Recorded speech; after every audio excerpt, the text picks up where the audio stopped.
AI 지능을 탑재하고 거기에다가 이제는 그 입담 지능까지 나날이 진화하고 계시는 리더님이세요. 함께 불러볼까요? 유경실 리더님 나와주세요. 박수.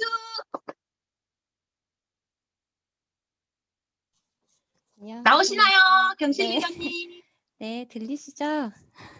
아, 네. 5배만 크게 부탁드려요. 네.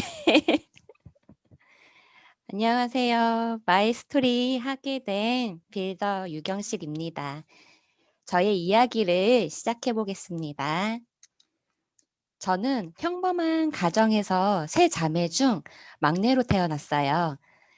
어릴 때부터 약하게 태어나서 잔병치레도 많고 병원을 자기 집 마냥 다녀서 부모님 걱정을 많이 시켜드렸어요. 부모님 밑에서 이쁨 받으며 보통 아이들처럼 크고 자라 성인이 되었고 대학 전공을 살려 외식업 쪽으로 취업을 했습니다. 결혼하기 전까지 호텔 쪽과 대기업 회장님을 모시기도 했어요. 그러다 결혼을 하게 되면서 내가 꿈꿔왔던 행복한 신혼생활을 할 줄 알았는데 생각지도 못했던 신랑이 다치는 사고와 사업이 안 되면서 저에게 예상이 없던 생활고가 생겼고 거기다 한 스푼 더 얹어서 저에게 인생이 뭔지 보여주려고 하는 것처럼 저에게 일자리도 허락하지 않더라고요. 20대 때는 뭔 자신감인지 당당하고 내가 하고 싶은 일은 직진하는 스타일이고 무대뽀였던 저였지만 결혼하고 난 후 자존감마저 떨어지고 제 자신을 사라지기 시작했어요. 하늘이 참 저를 미워하는지 우리 둘째 아이가 많이 아프게 태어났어요. 어릴 때부터 아토피로 고생하고 기관지염이 심해 병원을 많이 다녔어요. 그리고 아이가 피똥도 싸고 아토피도 심해져서 검사를 해봤는데 알레르기가 심하다고 하더라고요. 어느 정도냐면 알러지가 심해서 우유 1g만 들어가도 기도가 좁아지고 눈밑이나 입술이 펄해지는 청색증이 생기는 쇼크가 올 정도였거든요. 그리고 100여 개 종류의 알러지 검사를 하면 검사지 안에 먹을 수 없는 건 빨간색, 먹을 수 있는 건 검정색으로 표시되어 있는데 검정색을 찾는 게 더 빨랐어요. 그만큼 먹을 수 있는 게 적었거든요. 그래서 전 모든 제품의 성분표를 하나도 빠짐없이 보게 되는 습관이 생겨버렸어요. 조금이라도 들어가면 아이가 기도가 막혀 쇼크가 오기 때문이죠. 동생이 흘린 과자를 주워 먹고 쇼크 왔던 일 때문에 첫째 아이가 과자 먹을 때마다 바닥에 흘릴까봐 고사리 같은 손으로 받쳐서 눈치 보며 먹는 걸 울컥하더라고요. 그리고 2살이 되던 해 둘째 아이 걷는 모습을 지켜보는데 다리가 살짝 휘어 보이고 뒤뚱거리더라고요.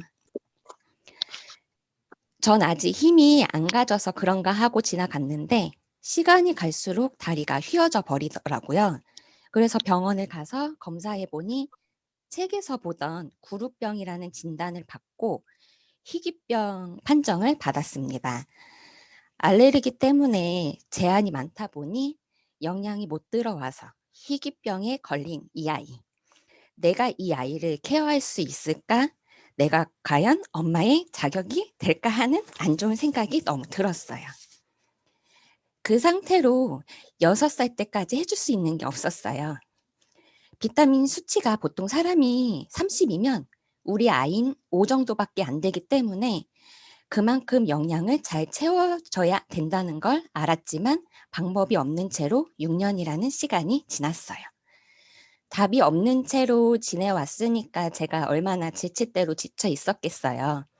그러다 보니 내 몸을 못 챙기는 건 당연하게 되었고 저도 갑상선 항진증, 관절염 등등 고장이 나기 시작하더라고요. 그러다 제 사정을 잘 아는 언니한테 유산화를 소개를 받았는데 언니가 소개해준 영양제가 귀에 들어오지 않았어요. 왜냐하면 우유 1g도 못 먹는 아이인데 시중에 있는 유산균이 전부 다 우유가 들어간 제품밖에 없더라고요. 아이가 못 먹어서 알러지가 심해서 면역력이 떨어지면 보통 요즘 우리 필수품이 뭐부터 먹이세요? 유산균부터 먹이잖아요. 근데 우리 아이는 우유 1g도 들어가면 안 되기 때문에 유산균조차도 먹일 수가 없었어요. 시중에 파는 모든 유산균에 우유가 함유되어 있기 때문에 제가 좋아하는 언니이고 제 사정을 잘 아는 언니이지만 이 언니가 추천해 주는 영양제라고 뭐가 다를까 싶을 정도로 믿지 못했어요.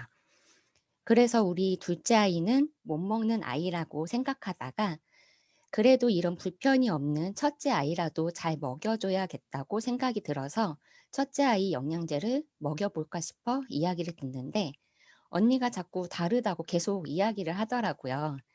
그래서 진짜 뭐가 다른가 싶어 내가 한번 확인해 보자 싶어서 봤더니 한 번도 본 적이 없던 우유가 들어있지 않은 유산균을 보니 너무 신기했어요.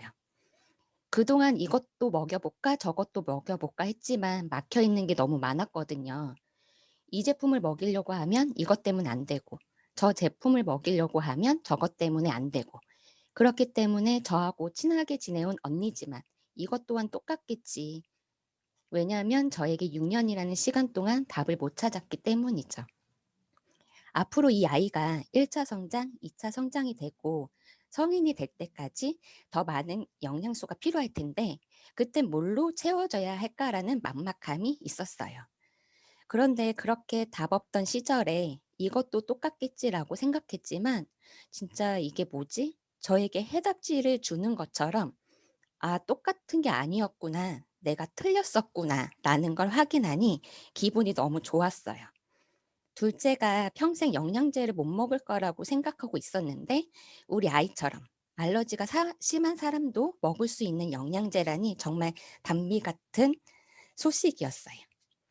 우리 아이도 먹을 수 있는 영양제가 있구나 막막하고 내가 엄마 자격이 있을까 싶었던 답답한 부분까지 해소가 되는 신기한 제품을 찾아서 눈물이 왈칵 나더라고요. 줌에서 계시는 분들은 아시겠지만 아이에게는 유산이 멀지를 먹이시잖아요.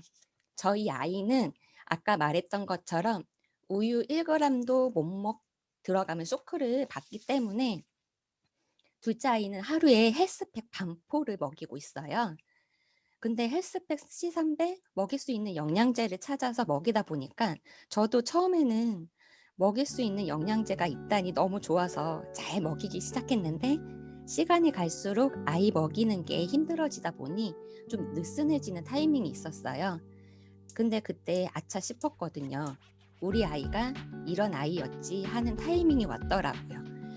입원을 하게 되었었거든요. 근데 예전 같았으면 그냥 병원 약에 의존하면서 또다시 연중 행사가 찾아왔구나. 매번 항상 이런 일이 있었잖아. 라고 생각했겠지만 근데 지금은 유산화를 띄엄띄엄 먹여서 그랬나? 유산화 더 잘 되겠다. 라는 생각부터 하게 되더라고요. 우리 아이가 너무 아프다 보니 제 자신을 돌볼 생각조차 못했는데 우리 아이한테 해줄 수 있는 게 생기고 우리 아이가 괜찮아지게 되니까 이제는 저를 돌아보는 시간도 생기게 되더라고요. 저를 돌아볼 수 있다는 시간이 생겼다는 자체가 저에게는 너무 고팠더라고요. 저는 꾸미는 걸 좋아하고 화려하게 하는 거 좋아하고 그리고 내가 사고 싶은 걸 사면 행복해하는 여자고 그런 사람이었다는 걸 우리 아이가 괜찮아지니까 저를 돌아볼 여유가 생겼어요. 우리 아이가 6년 동안 아픈 상태로 지내올 때 나의 2년 뒤는 어떨까? 5년 뒤는 어떨까? 라는 생각할 여유조차 없었어요. 하루하루 오늘은 뭘 해 먹여야 하지? 내일은 뭘 해야 하지? 이렇게 하루하루를 내가 원하지 않았던 삶대로 하루하루 지냈다면 지금 저는 2년 뒤에 어떻게 살고 싶어? 5년 뒤에 이렇게 살 거야 라는 그림을 그릴 수 있게 되었어요. 그래서 지금 최소 2년 뒤에 예전 제가 생각했던 내가 좋아하는 거 사면서 아이들이 사고 싶은 걸 돈 걱정 없이 사주면서 아이들과 많은 시간을 가질 수 있는 엄마가 될 수 있다는 확신이 생겼어요. 제가 만약 그 언니의 손을 안 잡았더라면 저희 아이와 저는 어떻게 살고 있었을까요? 이상 저희 마이스토리를 끝내겠습니다.